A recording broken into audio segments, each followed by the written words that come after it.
পোনপ্ৰথমে নমস্কাৰ মোৰ চেনেললৈ। বৰ্তমান প্ৰিয়ংকা ভৰালী অসমৰ জনপ্ৰিয় গায়িকা বিতৰ্কত।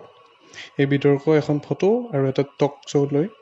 কিন্তু কি হৈছিল এই টক শ্ব'টোত, কি এই বিশেষ ফটোখন হৈছে যিখন তেখেতে টক শ্ব'টোত তুলিছিল, তাৰ পিছৰ পৰা এটা বিগতত সোমাই পৰিছে। এইখন হৈছে তেখেতৰ ফটো।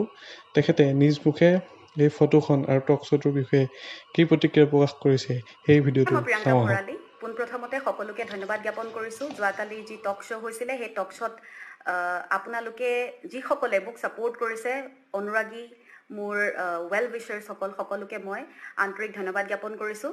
কিন্তু মই এই মুহূৰ্তত এই ভিডিঅ'টো শ্বেয়াৰ কৰিবলৈ বাধ্য হৈছোঁ অন্য এটা কাৰণত।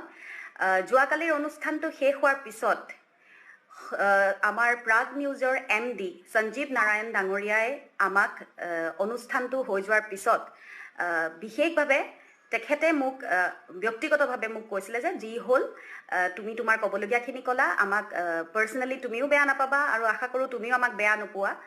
ময়ো ক'লোঁ যে মই বেয়া পাবলগীয়া কথা যিখিনি আছিলে মই তাৰ কাৰণে মই উত্তৰ দিবলৈ ক'লোঁ।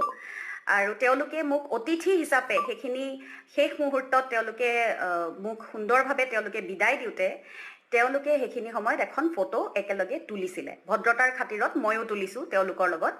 কিন্তু মই এইটো কথা বুজি পোৱা নাই, এই ফটোখন লৈ আজি তেওঁলোকে শ্বেয়াৰ কৰি পেলাই কি বুজাব বিচাৰিছে, ইয়াৰ আঁৰত ৰহস্য কি? যেতিয়া প্ৰথম গম পাইছোঁ সঞ্জীৱ নাৰায়ণ ডাঙৰীয়াই এইখন ফটো তেওঁ শ্বেয়াৰ কৰিছে, তেতিয়া মই তেখেতক ব্যক্তিগতভাৱে ফোন কৰি কৈছোঁ যে এই ফটোখন আপুনি আজি কিয় শ্বেয়াৰ কৰিছে? মানুহক বেলেগ ধৰণে এই কথাখিনি ঘূৰাই পেলাই বুজোৱাটো মই এইটো কথা কেতিয়াও সমৰ্থন নিদিওঁ।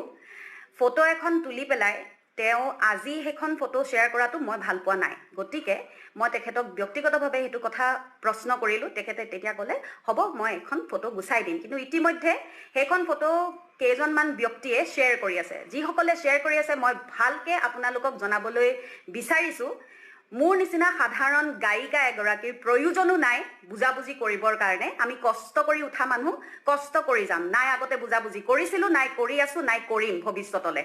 আৰু ব্যক্তিগতভাৱে মই মোৰ ফালৰ পৰা সম্পূৰ্ণভাৱে আপোনালোকক জনাই দিছোঁ, বিশেষকৈ সঞ্জীৱ নাৰায়ণ ডাঙৰীয়া আৰু প্ৰাগ নিউজক মই জনাইছোঁ, আপোনাক বিশেষকৈ সঞ্জীৱ দা মই যথেষ্ট সন্মান কৰোঁ আগৰ পৰাই।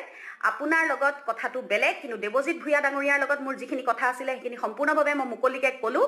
মই আপোনাক কৈছোঁ বিশেষভাৱে, আপুনি এইখন ফটো প্ৰথমতে শ্বেয়াৰ কৰিছিলে, মই তেতিয়া মনা কৰাৰ পিছত আপুনি গুচালে, তাৰপিছত এইখন ফটো কেনেকৈ শ্বেয়াৰ হ'ল আৰু কি বুজাইছে মই এইটো কথা আপোনাক সুধিব বিচাৰিছোঁ। আপুনি স্পষ্টভাৱে কওক যে মোৰ আপোনাৰ লগত বুজাবুজি হৈছিলে নে আপোনালোকৰ অনুষ্ঠানটোৰ লগত বুজাবুজি হৈছিলে, কাৰণ মই জনাততো মই তেনেকৈ যোৱা নাই। গতিকে আপুনি আৰু আপোনাৰ প্ৰাগ নিউজৰ সেই ব্যক্তিসকলক মই সুধিব বিচাৰিছোঁ, আপোনালোকে স্পষ্টভাৱে এইখিনি সম্পূৰ্ণভাৱে মানুহক মুকলিকৈ কওক। আৰু মোৰ বুজাবুজি কেতিয়াও আপোনালোকৰ লগত নাছিল, কাৰো লগত নাছিল, নাই এতিয়া আছে, নাই আগলৈ হ'ব। আৰু মই ব্যক্তিগতভাৱে আপোনালোকক জনাওঁ যে কোনো দিনাই আপোনালোকৰ প্ৰাগ চেনেলৰ কোনো অনুষ্ঠানত যাতে মোক নেমাতে, মোৰ অনুষ্ঠান যাতে আপোনালোকে লাইভ নকৰে, মোৰ গান যাতে আপোনালোকে নবজায়, সম্পূৰ্ণভাৱে মই ব্যক্তিগতভাৱে আপোনালোকক বয়কট কৰিছোঁ। ধন্যবাদ।